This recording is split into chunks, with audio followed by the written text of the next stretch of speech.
po, mga kamaster. Magandang umaga at maayong udto.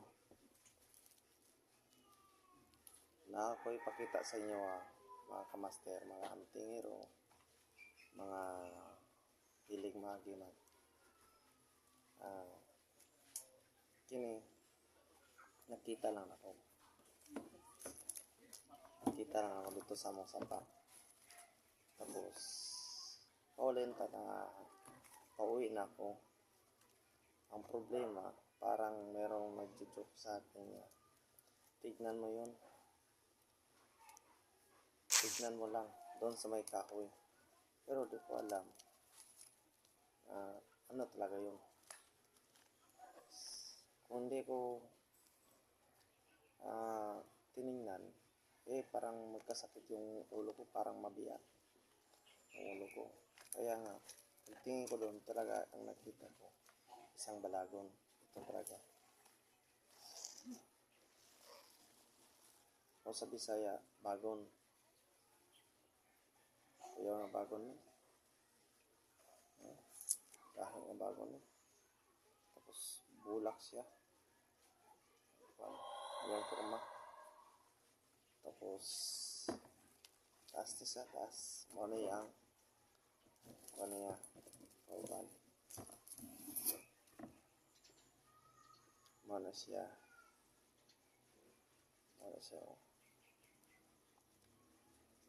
Since lang, sa yung mag-Tagalog talaga ko, parang halo lang, kahit baluktot talaga.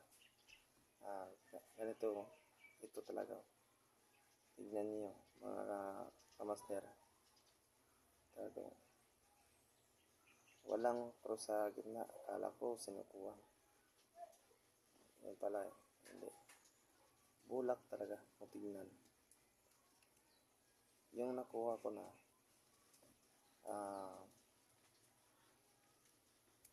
parang nawawala yung sakit ng ulo ko.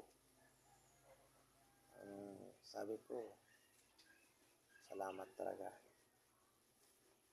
Pero kung meron gusto nga humingi, punta kayo sa bahay ko. Ibigyan ko kayo.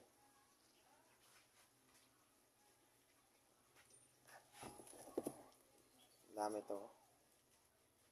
Dami. Pero mas marami doon. Kasi hindi ko kinuha lahat. Pero malayo lang. Bota ng Kusilina, 200.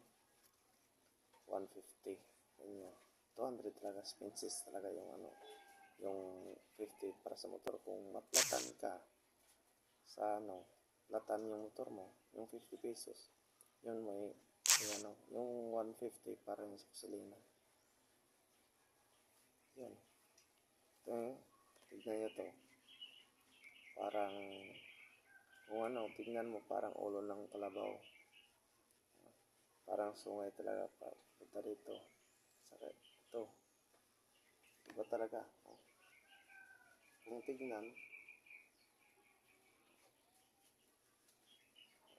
nyo, parang ng kalabaw to. Parang sungay dito. Ito talaga yung nakuha ko. Yun siya ang niya, bulaklak talaga ng, sabi na sa kalaman lang, parang to bulak ng langit. Bulak talaga ng langit ang kanyang bagon. Ang hindi ko alam kung anong bunga to, kung anong bunga niya.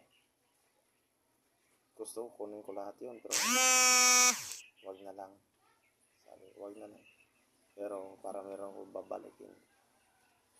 Pag kunin ko lahat yun. Meron lang. Merong problema yun. Pagkusilin na, ganyan. Malayo lang. Pero mga kamaster, talagang parang siguro hindi ko alam kung ano to. Ang kalaman ko lang, ang may-ari ito, ang totoo, ang Panginoon Diyos. Pero kung meron may gusto ito, PM kayo sa akin. Sabihin niyo kung ano lang para maano ko kayo. Pero kung pumunta kayo sa bahay ko, bibigyan ko kayo. Baka madagdagan yung kalaman ko sa inyo.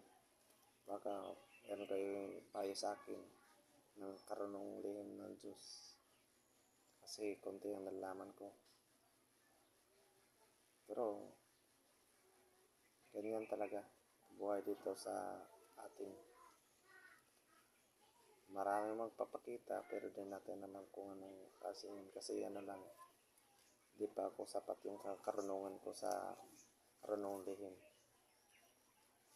Kung meron makapunta dito, dagdagan niya yung karunungan ko o ano lang, ganyan. Pero wala, di ako nag-blessing. Gusto ko meron lang blessing sa akin eh. Ganyan.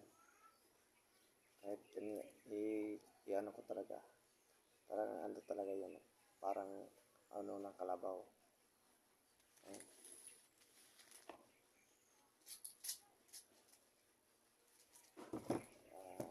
Hanggang dito lang tayo mga kawaster o PM lang kayo sa akin. Huwag natin yan na yung karunungan ng Diyos binigay niya sa atin at pasalamat tayo kung meron ganyan sa buhay natin. Thank you very much.